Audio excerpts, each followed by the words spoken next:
Bismillahirrahmanirrahim. Assalamualaikum warahmatullahi wabarakatuh. Ashhadu an la ilaha illallah, asyhadu anna Muhammadar Rasulullah. Allahumma sholli ala sayyidina Muhammad wa ala ali sayyidina Muhammad. Kama sholaita ala sayyidina Ibrahim wa ala ali sayyidina Ibrahim bil alamina innaka Hamidum Majid. Sebelumnya kita panjatkan dahulu doa kepada Gusti Allah yang Maha Agung untuk saudara-saudara kita yang telah memberikan sholawatnya kepada channel dakwah ini, sehingga channel dakwah ini dapat eksis hadir dalam ruang-ruang diskusi kalian semuanya. Ya, tentu dengan sebuah harapan, ya, insya Allah sholawat itu menjadi catatan langit amal soleh bagi mereka dan keluarganya kelak, dan insya Allah ya akan terbalaskan dengan balasan yang lebih baik lagi. Kemudian untuk seluruh viewer terkasihku dimanapun kalian berada, di mancanegara, di dalam negeri, aku ucapkan terima kasih atas apresiasinya, dan semoga selalu always tidak pernah never tetaplah bertumbuh menjadi pribadi yang anti skip dan anti download. Bagi yang berkenan silahkan di share, tapi linknya jangan diunduh, dipotong-potong sakarepmu, semaumu lalu kamu unggah ulang, jangan ya. Kacau nanti. Nonton satu video aja kalau nggak ngikuti video seri-seri secara penuh kacau, apalagi mau potong-potong gitu. Berikutnya semuanya aku tak bisa sebutkan nama kalian satu persatu. Terima kasih yang banyak. Salam hormat dari aku atas doa-doa baikmu untukku. Semoga doa baikmu untukku dicurahkan juga untukmu oleh Gusti Allah yang Maha Agung. Ya, kita sesama saudara saling mendoakan dalam kebaikan, dan insya Allah doa kita doa-doa yang diajabai oleh Gusti Allah yang Maha Agung.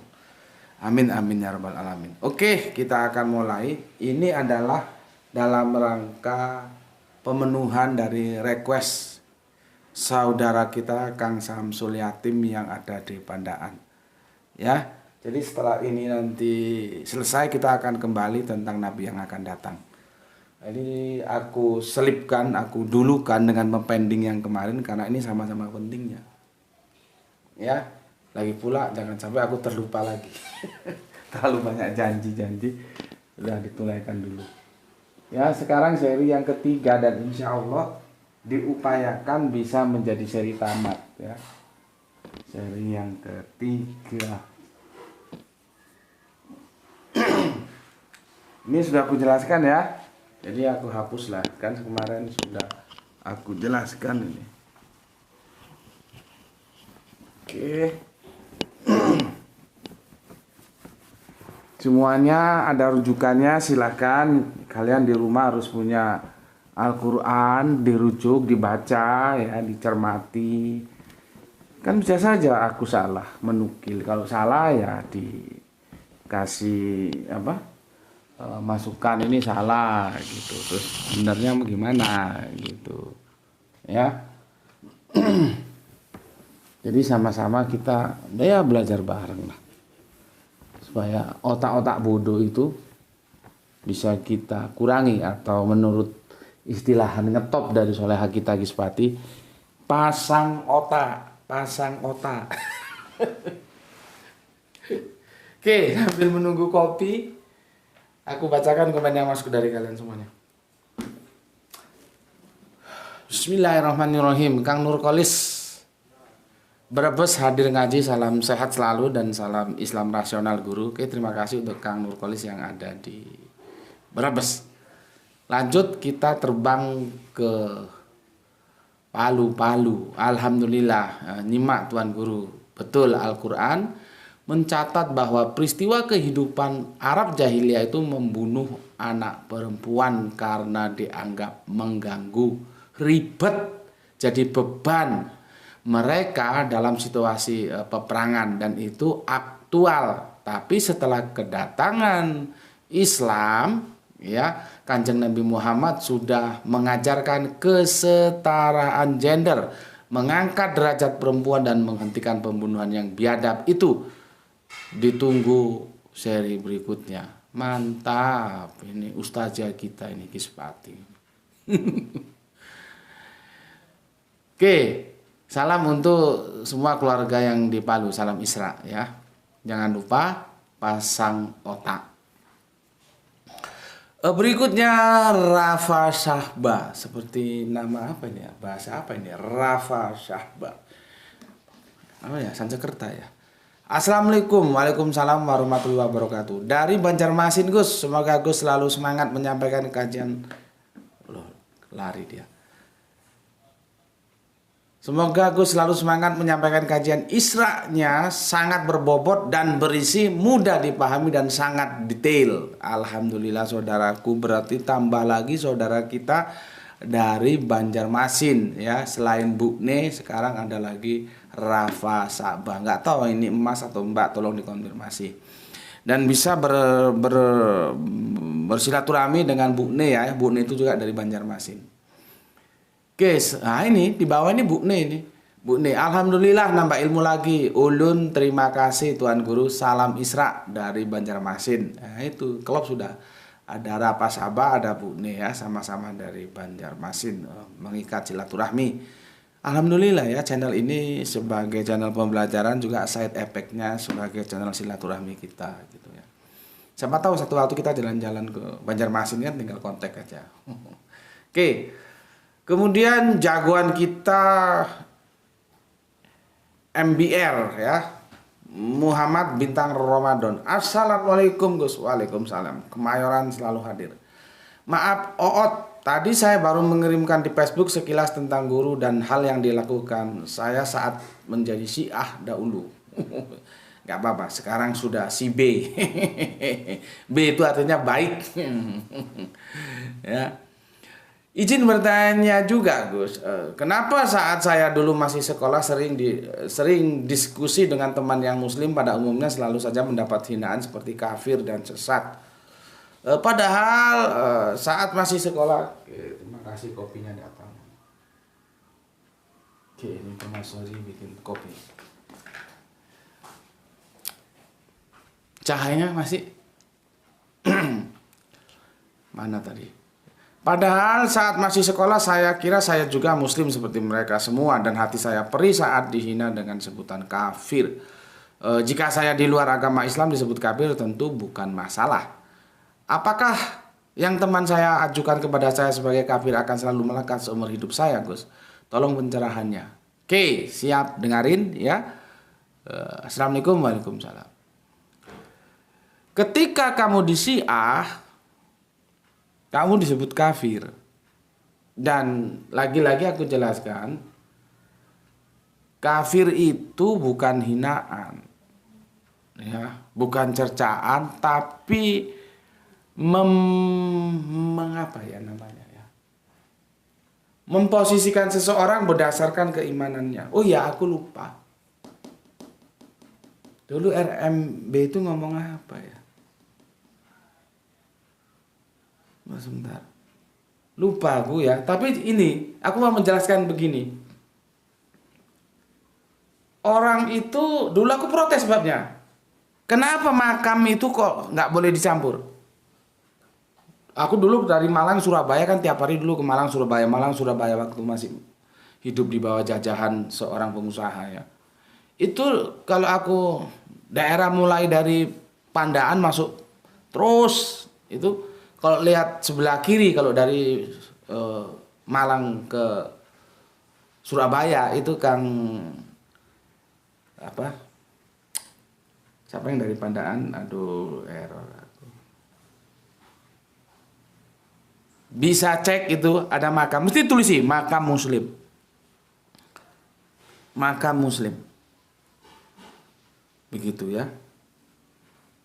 Aku protes, kenapa sih ditulisin itu ya dicampur saja. Nah, jadi untuk menunjukkan keimanan, makam itu pun tidak boleh dicampur. Oh iya, waktu dulu RMB menunjukkan makam ibunya ke aku ya. Makam itu nggak boleh dicampur. Apa sebabnya nanti akan kita lihat. Itu terjadi sejak zaman sebelum perjanjian lama, yaitu ketika Bapak Abraham membeli sebidang tanah untuk makam. Ya, tapi yang jelas makam itu memang tidak bisa dicampur karena menunjukkan dia ada dalam posisi iman yang mana. Contoh paling bagus itu di Taman Makam Pahlawan. Dia satu lokasi tapi terpisah. Salib, lurus, patok salib, patok lurus. Nggak boleh dicampur. Ya. Cuman aku lupa dulu itu waktu mau bahas apa ya gitu ya. Oke. Kembali ke sini. Jadi gini, kamu sebetulnya nggak perlu sakit hati. Ya risiko kamu, artinya kamu menolak Islam. Artinya kamu kan ngomong saya sakit hati karena saya masih Islam. Kan katamu. Kata yang menyebut kamu kafir itu kamu nggak Islam. Gitu loh. Jadi sebetulnya kamu nggak usah sakit hati. Ya resikomu. Dan kamu juga kan kafir terhadap Islamnya yang bilang kamu kafir kan? Kafir dong. Menutup, kamu kan menutup kan? Nah, sekarang kamu membuka dan sudah bagian dari mereka. Nah, kamu nggak kafir. Gitu loh ya. Jadi sebetulnya dibilang kafir itu ya nggak usah marah, nggak usah sedih, nggak usah apa-apa. Seperti aku dibilang kafir, aku kafir terhadap semua di luar Islam. Yang aku terima hanya Islam. Goiru Islam tuh kafir aku. Jadi kalau ada orang di luar Islam bilang aku kafir, ya itu benar. Dan aku nggak marah, memang aku kafir kok.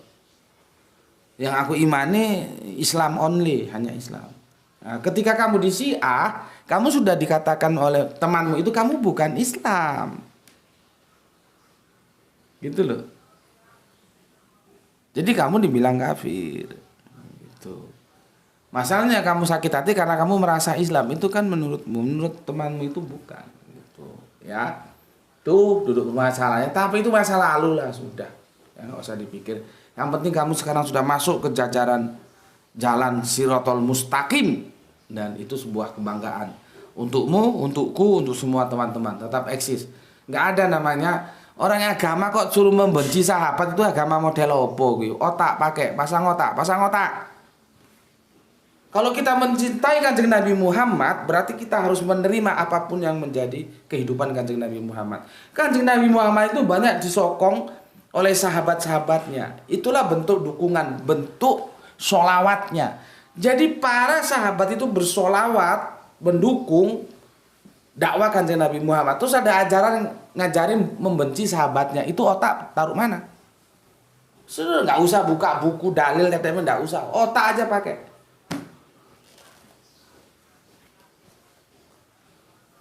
Nggak benar ya. Jadi sekarang alhamdulillah kamu sudah kembali ke jalan yang benar dan semoga sampai mati kamu juga benar gitu ya. Apakah yang teman saya tujukan kepada saya sebagai kafir akan selalu melekat seumur hidup saya, Gus? Tidak. Kamu sekarang sudah menjadi orang beriman. Gue ini yang bilang, lu sekarang menjadi orang beriman karena lu sekarang sudah menjadi Islam sebagaimana yang diperintahkan oleh Al-Quran dan As-Sunnah. Itu enggak sampai bilang kamu kafir, enggak. Dengan catatan jangan sekali-sekali kamu balik lagi. Ya. Kesempatan itu jangan kamu sia-siakan. Sekarang kamu sudah balik, kamu orang beriman. Dan kamu harus mencintai Kanjeng Nabi, mencintai para sahabat. Enggak ada namanya ajaran kok membenci sahabatnya Nabi itu model opo gitu. Kalau kamu sejak dulu pasang otak, kamu nggak mungkin menerima itu. Gitu. Terus badannya diluka-lukai gini, itu aduh sembuh, nggak ngerti aku. Katanya mereka itu ajaran-ajaran dari guru-gurunya lah, gurunya itu dari mana? Coba cari satu dalil dari dalam Al-Quran. Ada suruh melukai badan gini, ada? Kan nggak ada. Ya. Sebetulnya dari situ aja sudah ini nggak benar ini. Jadi kita jangan mau beragama itu di atas otoritas orang lain, jangan mau. Jangan mau kiai, mau ulama, jangan mau. Karena nanti yang bertanggung jawabkan kalau kita mati ya kita, bukan mereka itu. Kok enak banget mereka itu mau ngatur-ngatur kita. Kita hanya diatur Al-Quran Sunnah, Al-Quran Sunnah, Al-Quran Sunnah, Al-Quran Sunnah. Jebret, selesai sudah. Ya, karena ini bahaya kultus kan seperti ini. Sehingga apa saja yang dilakukan orang yang kita kultuskan, apa saja yang diomongin orang kita itu diikuti. Jadi bukan Al-Quran yang diikuti, omongannya orang yang dikultuskan itu yang berbahaya. Dan sekarang kamu sudah menjadi Islam, bukan kafir lagi. Ya, tidak melekat lagi, kafir itu sudah masa lalu, buang. Siapa yang bilang? Gus Metik. Ya, kamu bukan lagi Syiah, kamu sudah menjadi Islam. Dan teman-teman di sini semua mendukung kamu. Ya, oke. Sekarang freedom. Data tambahan Nabi Daud membangun Ka'bah sudah saya unggah di YouTube. Ya Pak Guru, sudah di tag ke linknya Pak Guru. Masih menyimak kajiannya Salam Isra. Aku ora weruh ki. Di tag itu maksudnya gimana aku nggak tahu. Ya apa maksudnya tuh? Hah? Data tambahan Nabi Daud membangun Ka'bah sudah saya unggah di YouTube ya Pak Guru. Sudah di tag ke linknya Pak Guru. Ya islah aku nggak ngerti pokoknya ngono. Itu urusan kalian-kalian lah yang pinter-pinter milenial ya. Kang Samsul Yatim maksudku gitu. Kok aku ini kadang-kadang lupa ya. Kalian banyak kalian sih ya. Kang Samsul Yatim itu perhatikan, kalau dari mulai mau Purwosari masuk terus, nanti sampai Pandaan terus sebelah kiri kan banyak makam itu. Mesti tulisi makam muslim kan gitu. Dulu aku tuh protes waktu belum tahu. Orang sudah mampu saja kok ya, mbok ya jadi satu aja ngapain pisah-pisah gitu. Tapi sekarang setelah aku tahu memang harus dipisah. Itu loh, ya. Itu artinya pengetahuan itu menjadi imam amalan kita. Jadi kalau kita memakamkan orang itu jangan dicampur. Oke, gelar tiker. Gus, Salam Isra nonton pertama, skip dulu iklan, setelah itu putar lagi, dengar sambil lalu dengan tanpa skip iklan. Ya wis aturan wis gimana enaknya. Yang penting kalian juga ada pinter, iklannya juga masuk gitu aja. Aku nggak tahu caranya, tekniknya. Aturan wis gimana enaknya. Kopi masih panas. Kang Mas Edi Margono ya. Assalamualaikum, waalaikumsalam. Ini senior kita ini yang punya Jogja ini ya. Ya. Ini yang punya Jogja ya. Kang Edi Margono. Assalamualaikum, waalaikumsalam. Kapan kita jalan-jalan Malioboro? Lanjutkan Kang Yoyo Kuswoyo. Assalamualaikum Tuan Guru, waalaikumsalam. Jember hadir, salam Islam rasional. Islam rasional juga untukmu. Lanjutnya Kang Sahran Gipari menyimak setelah 50 menit tayang. Cuaca sedang sedikit batuk. Sama dong. Dilanjutkan, nah ini senior baru Arga Gibran, takbir Allahu Akbar ya. Masukan untuk yang baru-baru ya, silakan bersilaturahmi dengan senior-seniornya, para juniornya di sini ya. Pertama, semoga silaturahmi persaudaraannya semakin ketat, dan kedua tidak kaget. Ya, di sini ini ngajinya modelnya begini, blak-blakan ya, jadi nggak usah kaget. Oke, terima kasih. Ini cowok mestinya ini ya, Arga Gibran ya, Kang Arga Gibran, nggak tahu di mana ini. Selanjutnya soleha kita, nah ini yang punya Jakarta juga, Zahra hadir, salam Isra. Salam Isra juga untuk Zahra, semoga eksis sampai menutup mata tetap dalam Islam. Oke, dilanjutkan Al-Fatih. Oh, Kang Al-Fatih ini Brebes juga. Nyimak Tuan Guru, salam Isra juga untukmu ya. Ini ada apa? Junior kita ya. Silaturahmi dengan para seniornya. Terima kasih Kang Al-Fatih ya yang punya Brebes ya. Jadi Brebes enggaknya ada 4 kalau enggak 5 ya. Ya siapa tahu kita jalan-jalan ke Brebes kehabisan duit kan tinggal telepon. Gimana ini duit gue habis kemana? Nggak tahu kemana habis. Terus ya gue mau tidur di mana, belum makan juga nih gitu. Ya sudahlah, tidur tempat gue aja kan gitu ya. Oke, kemudian Akang Hermana Nata Wijaya, ini Bandung ini ya. Dilanjutkan Kang Arif Musinin Tuban hadir Gus. Oke, terima kasih, salam Isra untuk Kang Arif. Kang Didik nyemak Gus. Oke, ini Brebes juga ini Kang Didik. Lanjutkan jagoan kita Kang Irfan Al-Akbar ya. Di kopi Gus, budaya membunuh bayi pada Arab zaman jahiliyah itu Memang tercatat juga dalam Al-Quran. Tambahan data Gus, mantap, silakan. Quran surat Al-Kausar, inna a'tainakal kausar, fasholli li rabbika wanhar, inna sani'aka huwal abtar. Asbabun nuzul surat ini adalah dahulu Rasulullah seringkali diajak oleh Quraisy jahiliyah itu sebagai al-abtar, ya, yaitu yang terputus. Maksudnya adalah Rasulullah tidak mempunyai anak laki-laki sebagai penerus keturunan. Julukan olok-olokan ini semakin menjadi saat satu-satunya putra lelaki beliau Ibrahim meninggal saat usia Ibrahim masih balita. Maka turunlah Quran surat Al-Kausar dari 1 sampai 3 di atas, yang mana Allah membalas ejekan jahiliyah Quraisy itu dan menegaskan bahwa sebenarnya mereka lah yang al-abtar itu, mereka yang nanti terputus dari rahmat Allah dan terputus dari kenikmatan akhirat.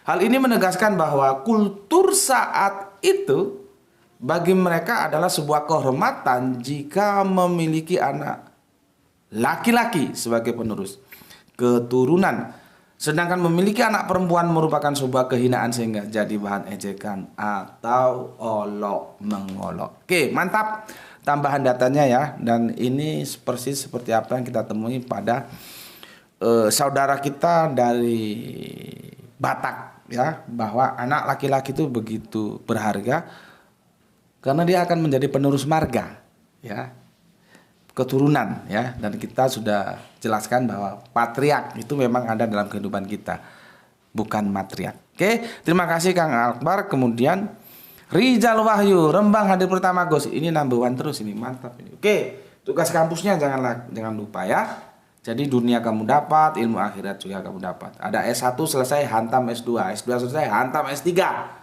Jadi generasi Islam itu otaknya harus cerdas-cerdas, harus pintar-pintar ya. Oke. Terima kasih sudah aku bacakan semua. Utangnya apa bahasa Inggris itu? Owe. I don't have owe. Saya tidak punya utang lagi. Wis tak bayar, sudah tak bayar lunas. Oke. Sekarang buka Al-Qur'anmu, kita lanjutkan kajian kita. Buka Al-Qur'an surat Al-Maidah. Ya.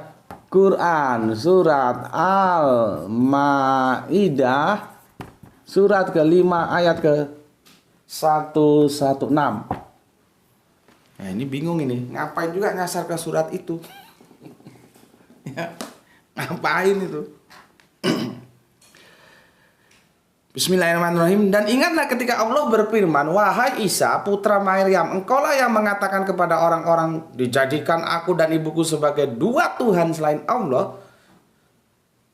Kanjeng Nabi Isa menjawab, maha suci engkau, tidak patut bagiku mengatakan apa yang bukan hakku. Jika aku pernah mengatakannya, tentulah engkau telah mengetahuinya. Engkau mengetahui apa yang ada pada diriku dan aku tidak mengetahui apa yang ada pada dirimu. Sungguh engkau yang maha mengetahui segala yang gaib. Allahnya siapa di sini? Allahnya adalah siapa ini? Ini dia.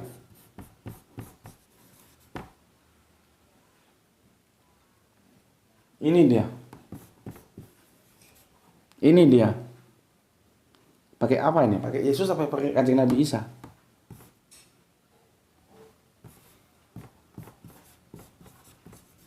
Nih, ini konsepnya, ya, nih, ini konsep teos, nih, satu teosnya, dua teosnya, tiga teosnya. 3 in 1, 3 dalam 1, 1 dalam 3. 1 tambah 1 tambah 1, 1. Nah, itu hanya dalam kekristenan aja. 1 tambah 1 tambah 1 bisa 1. Itu profesor kelas wahid pun sulit itu menerima. Kalau dibilang Allahnya 3 enggak mau ya. Nanti berlindung di balik istilah apa namanya? Zat pribadi gitu ya. Kalau bahasa Yunaninya itu apa ya? Aku kok sering lupa sekarang. Nanti ya kalau aku ingat. Ousia dan satunya mana nih buku Bapak deh? Coba ada di situ, di sini. Angkat coba, angkat itu. Ousia. Nah itu yang oke enggak ada. Ya udahlah nanti ya, kapan-kapan aku error juga. Oh iki. Nah ini. Ya, nanti itu berbalik dengan istilah ousia dan hipostasis. Ini ya lagu-lagunya di situ. Allah itu ada ousia, ada hipostasis. Iya. Apa ousia itu zat, apa hipostasis itu pribadi. Pribadis, ya. 3 pribadi 1 zat. Ini gini. Cara memasukkan dogma. Sedang kita tanya, kapan Allah menjelaskan dirinya terdiri dari ousia dan hipostasis? Sampai jungkel nggak ada. Nggak ada sampai jungkel. Makanya kan kita bikin. Ketika Tritunggal itu tidak alkitabiah. Nggak ada di Alkitab tuh nggak ada. Yang ada itu ehad. Model-model begini ini karena kemasukan filsafat Yunani. Ada ousia, ada hipostasis. Orang Israel nggak tahu. Kamu cari orang yang ditanya, you know hipostasis? Dia bilang, what? Opo gue? Apa itu? Ousia. No, opo ousia? Nggak ada kami. Nggak ada. Ini sebagai bukti bahwa ini masuk, ditanamkan, disuntikkan dari luar antropologis Israel. Padahal Kanjeng Nabi Isa itu Israel Tulen. Ini bingung ini, kenapa kesini juga ya?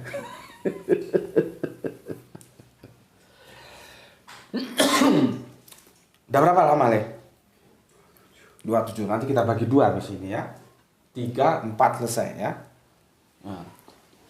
Dalam perdebatan ya, maka mereka mengatakan Islam menggunakan kitab suci Al-Quran dan Al-Quran is wrong. Jadi Al-Quran katanya salah. Al-Quran wrong. Wrong itu apa tuh? W-R-A. Al-Quran wrong. Nih. Karena apa? Karena dalam kekristenan tidak ada yang namanya konsep teos seperti ini. Yang ada ini adalah Roh Kudus. Ini no. Yang ada adalah RK, Roh Kudus.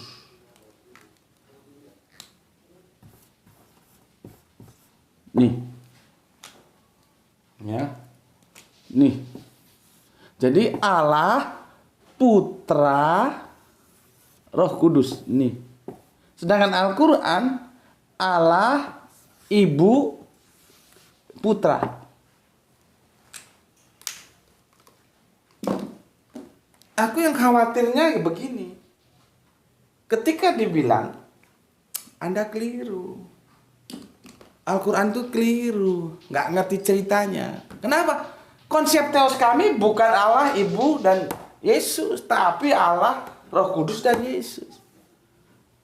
Yang Islamnya karena nggak tahu belajar, pelunga-pelungu, lolak-lolok seperti ketek ditulup, seperti monyet ditulup itu diapain ya? Karena dia nggak tahu sejarah. Tapi kalau dia tahu sejarah, kamu yang salah. Karena apa? Islam tidak dalam rangka membidik Tritunggal yang kalian pahami sekarang. Bukan yang umum itu yang sedang dibidik. Yang ini nih, Allah, Roh Kudus, Isa, ini yang mainstream. Ini yang mainstream. Yang umum. Sedangkan ini yang Allah, Ibu, dan Kanjeng Nabi Isa, ini yang anti mainstream. Khusus, tidak umum. Inilah yang ada pada sekte Kristen yang disebut Kolidrian. Nampak sini tuh. Sini nampak. Kolidrian. Nih. Jadi pada saat itu Islam sedang menghadapi sekte ini. Nggak ada urusannya dengan ini. Karena ini menjadi mainstream, ini menyalahkan Al-Quran. Katanya Al-Quran nggak tahu urusannya. Ya lu yang goblok. Al-Quran nggak ngurus ini. Dia sedang berhadapan dengan ini. Bahwa Kristen dalam sekte Kolidrian itu konsep teosnya adalah Allah, Ibu, dan Isa. Dan ini memang sejarah. Anda harus menggali sejarah bagaimana Kolidrian itu terjadi. Yang dihadapinya itu bukan ini. Yang masalahnya peristiwa yang khusus ini, ya, yang khusus ini dibawa ke mainstream. Ini yang jadi masalah. Peristiwa yang khusus dibawa ke mainstream. Ketika tidak cocok dengan mainstream dikatakan Al-Quran salah. Itu masalahnya. Padahal peristiwa itu sedang menghadapi Kristen dari sekte Kolidrian, di mana konsep teosnya Allah, Ibu, dan Kanjeng Nabi Isa. Kanjeng Nabi Isa. Maka ini Ibu Tuhan istilahnya apa ya? Tokos. Nih. Jadi di Kolidrian itu bukan Bapak, Putra, Roh Kudus tidak masuk, tapi Bapak, Putra, Ibu. Maka nanti ada bahasan tentang Ibu Tuhan. Jadi Tuhan punya ibu.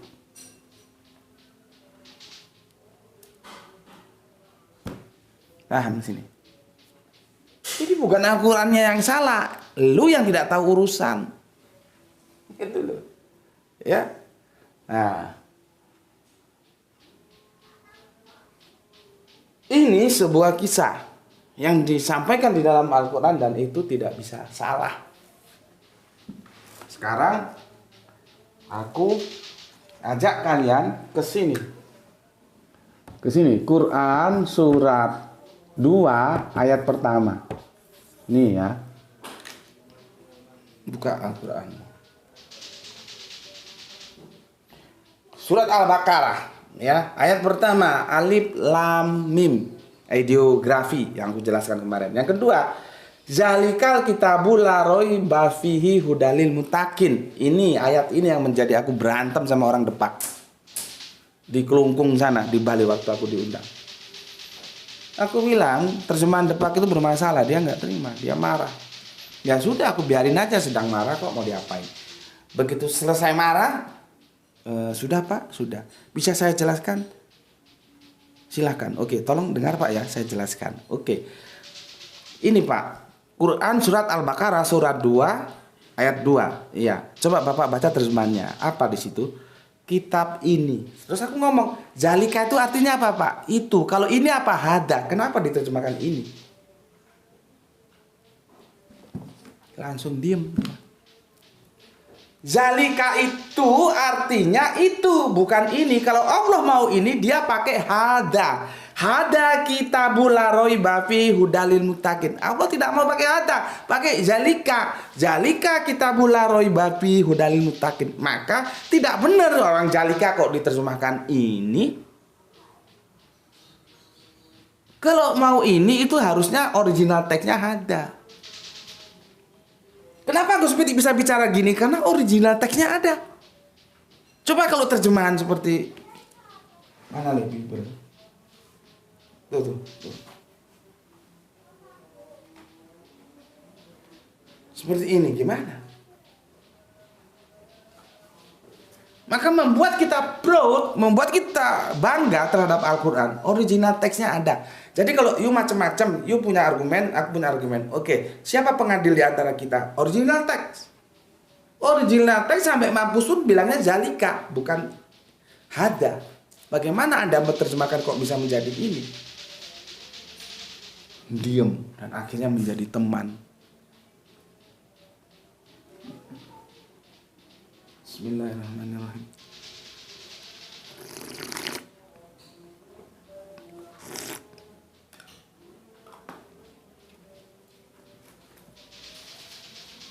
Masalah kan?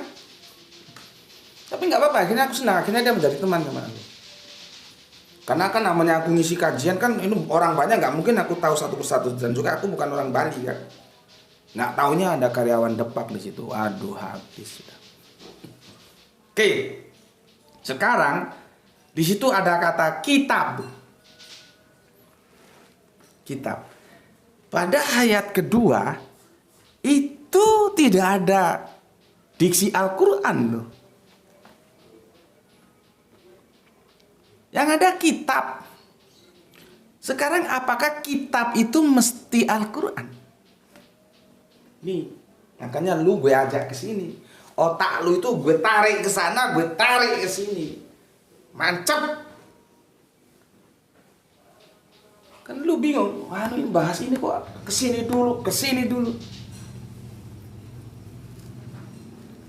Ya, nanti kamu lihat di surat 19, kamu cari Arabiunnya, kitab, kamu lihat terjemahnya. Kitab, lihat setiap kata kitab di dalam surat 19, apakah itu berarti mana deh, Al-Quran deh.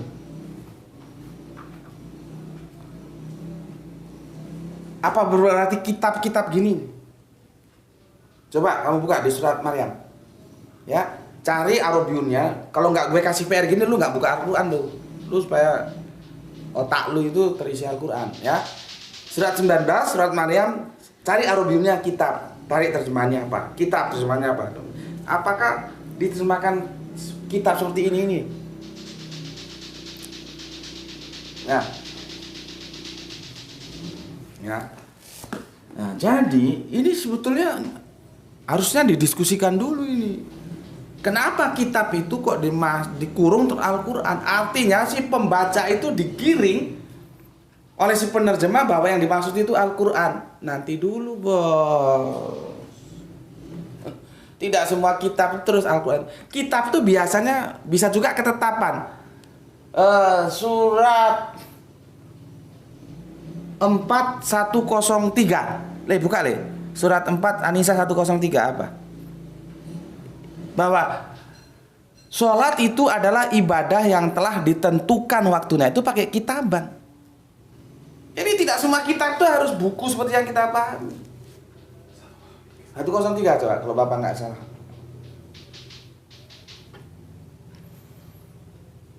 Nah, ini ya di bawahnya itu ya.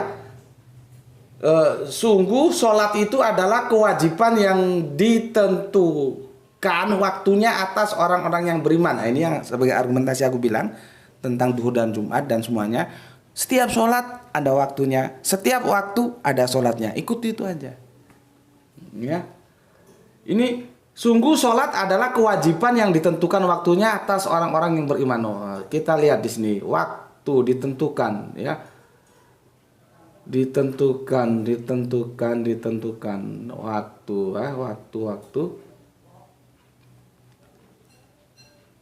Lihat itu kitaban suatu ditetapkan, ya, adalah atas orang-orang beriman, ya. Inna, ya, sesungguhnya sholat adalah, ya, karena Allah atas apa ini? Mukminun, orang-orang beriman. Kitaban, kewajiban ditentukan waktunya. Jadi tidak terus kitaban itu kitab. Nih. Ya, nah sekarang aku kasih nih ya. Aku kasih pemikiran baru. Kalau kamu otakmu belum siap, ya minimal tahu dulu, nggak usah kamu terima, nggak apa-apa. Bagaimana kalau kitab ini kita terjemahkan kisah? Jadi begini, kisah ini tidak ada keraguan padanya. Nah, nyanya itu baru Al-Quran. Petunjuk bagi mereka untuk menjadi takwa. Kisah, artinya Al-Quran ini memuat kisah-kisah yang tidak ada keraguan di dalamnya. Kitab itu kisah, setuju nggak kamu di situ? Nah, jadi aku mau mengatakan kisah tentang Allah ibu Kanjeng Nabi Isa yang itu diimani sebagai konsep theos kolidrian, itu sesuatu yang tidak punya kans untuk diragukan. Paham di sini? Ini adalah aktual bahwa dulu ada sekte Kristen ya. Konsep teosnya itu bukan Allah Roh Kudus Isa, tapi konsep teosnya itu adalah Allah Ibu dan Isa. Itu terjadi pada sekte kolidrian. Kisah ini adalah kisah yang aktual terjadi. Karena apa? Ayat 1. Zalikal kitabul la roib bapi hudalil mutakin. Kisah ini tidak ada keraguan padanya, petunjuk bagi mereka untuk menjadi takwa. Itu kalau kamu setuju bahwa kitab yang dimaksud di situ itu bukan Al-Qur'an. Nanti PR ya, buka kitab terjemahannya apa di surat Maryam. Jadi kalau atasnya kacau, ke bawahnya kacau nanti. Ya. Jadi sebetulnya di surat Al-Baqarah itu ingin menjamin bahwa semua kisah yang ditampilkan di dalam Al-Quran itu 100% betul. Nggak ada keraguan. Termasuk kisah tentang kolidrian ini. Jadi nanti kalau kamu ditanya oleh mereka, kamu bisa menjawab. Kalau mereka ngomong Al-Quran salah. Karena apa? Konsep teos kami bukan Allah Ibu dan Yesus, tapi Allah Roh Kudus dan Yesus. Nah, kamu bisa menjelaskan kamu yang salah. Karena cerita ini, kisah ini tidak sedang membicarakan teosmu. Ini teosnya kolidrian. Jadi Al-Quran tidak pernah salah waktu menyampaikan kisah. Tidak, karena sudah dijelaskan di surat Al-Baqarah ayat yang kedua. Kisah itu ya tidak ada keraguan padanya. Petunjuk untuk orang menjadi takwa. Jadi bukan Al-Quran, tapi kisah yang ada di dalam Al-Quran gitu loh. Nah, ini ya. Nah, sekarang kalau kamu ini sudah kuat legal standingmu, otakmu sudah paham, aku nanti baru di seri yang keempat akan membawa bahwa kisah pembunuhan bayi itu juga aktual gitu loh. Tinggal nanti aku mengajarkan kepada kamu kalau aktual bagaimana. Faktanya sekarang bangsa Arab itu ya ada loh, ya eksis loh. Kalau wanita-wanitanya dibabat habis kan nggak terjadi regenerasi. Masa mau main pedang punya anak kan nggak mungkin. Nah, nanti di seri keempat akan aku jelaskan. Tapi setidaknya sekarang kamu sudah ngerti bahwa kisah-kisah di dalam Al-Quran itu adalah sebuah kisah yang aktual, tidak ada keraguan di dalamnya. Nah, aku mengambil contoh ini. Nah, jadi nanti kalau kamu ditanya tentang pembunuhan bayi itu sebuah berita yang benar atau salah, kamu bisa menjawab. Itulah sebabnya aku buru-buru menjawab request dari saudara kita Kang Yusuf Yatim. Iya, Yusuf Yatim itu. Aduh, kadang-kadang lupa, sorry lah ya. Karena aku khawatir kalau kamu ditanya kamu nggak bisa jawab. Maka ini aku anggap penting, aku ajarkan. Bagaimana? Ya nanti di seri keempat ya, karena ini sudah lebih 30 menit tuh. Sudah 43. Oke, sampai di sini dulu ya. Jaga Allah, jaga Kanjeng Nabi, jaga Islam, jaga sholatmu menjadi bingkai imanmu. Ya, tapi jangan lupa tetap memberi hormat kepada saudara kita yang lain. Mereka tetap saudara kita. Ya, oke, kita sama-sama mengharapkan semoga kita mendapatkan keberuntungan, ya, rezeki yang barokah dan kesehatan yang barokah, sehingga kita dapat mengkaji kajian-kajian kita berikutnya. PR untuk kalian ya, coba cari kata kitab di dalam surat 19 Maryam itu diartikan apa? Apakah pasti diartikan buku? Ya. Oke, sampai di sini dulu ya. Bismillahirrahmanirrahim. Alhamdulillahirabbil alamin.